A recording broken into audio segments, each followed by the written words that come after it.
Bom, o livro que eu li a coleção inteira, mas o que eu escolhi para conversar, para discutir aqui é O Vírus do Ipiranga. E eu achei muito interessante, inclusive escrevi um texto sobre uma resenha sobre esse livro. Todas as situações, todas as narrativas, elas acontecem justamente no contexto de pandemia.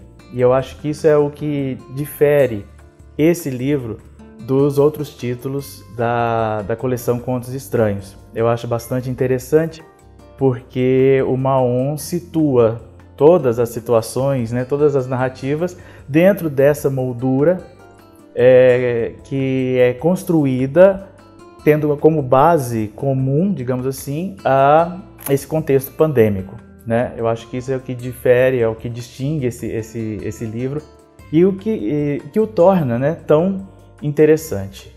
Então são narrativas super contemporâneo, né? São narrativas super contemporâneas que ocorrem, né, que acontecem, que se passam no bairro do Ipiranga, em São Paulo, nesse momento de pandemia. Relacionado a isso, que eu acho bastante interessante também, é que essa construção, essa ideia de moldura narrativa em que se inserem as 15 histórias apresentadas. No fim das contas, a gente pode entender isso tudo como uma espécie de composto narrativo em que se ressalta a imagem, a ideia de um mosaico até bastante colorido e divertido, tendo essa base comum. Eu acho bastante interessante isso. Tem vários contos bastante interessantes, eu acho. Todos são bastante interessantes, eu diria.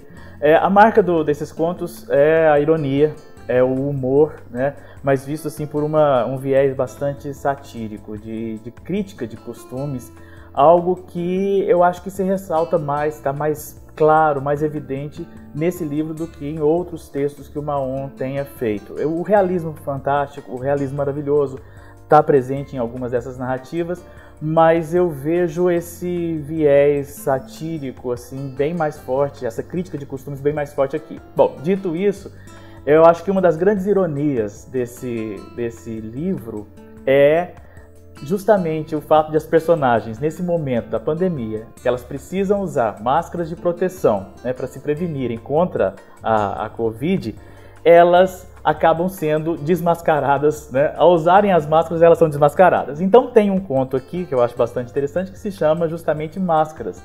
E o enredo é simples, um casal vai ao supermercado e ali a esposa começa a se sentir incomodada porque ela percebe que o marido compra alguns itens, ele tem um interesse por itens que normalmente ele não tem. Mas aí fica subentendido que como nada é normal nesse momento, tudo bem, né? E aí eles vão mascarados, né? Eles saem, eles vão para casa com máscara, porque é preciso, é obrigatório o uso da máscara. Eles entram no edifício onde eles moram mascarados, vão para o apartamento e só no momento em que eles chegam no apartamento deles, eles tiram as máscaras e eles percebem que eles não são as pessoas que eles achavam que fossem. E aí o restante eu não posso dizer, na verdade, mas eu acho bastante interessante. Muitas pessoas, muitos autores, muitos poetas tentaram tirar lições desse momento. Achavam, pelo menos, que nós fôssemos tirar lições desse momento tão trágico, né, que nós estamos passando. E aí criam possibilidades, né, de convívio social, novas formas de convívio social e tal. O Mahon não pelo menos ele não me parece ser muito adepto às utopias, né?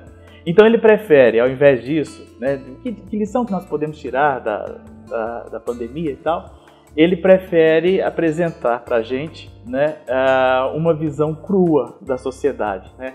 Então, o que se ressalta aí? Né? A hipocrisia das convenções sociais, a intolerância, eu achei isso muito interessante no livro, a intolerância que as pessoas têm com a vida do outro, justamente nesse momento em que elas precisam se isolar. Quanto mais isoladas elas estão, mais intolerantes elas se tornam em relação à vida dos outros, né? E, por fim, essa imagem, essa consciência que elas têm de si, justamente no momento em que elas precisam se confrontar com esse espelho que é a aparência delas. Então, eu acho que esses 3 pontos são bastante fortes no livro do Maon.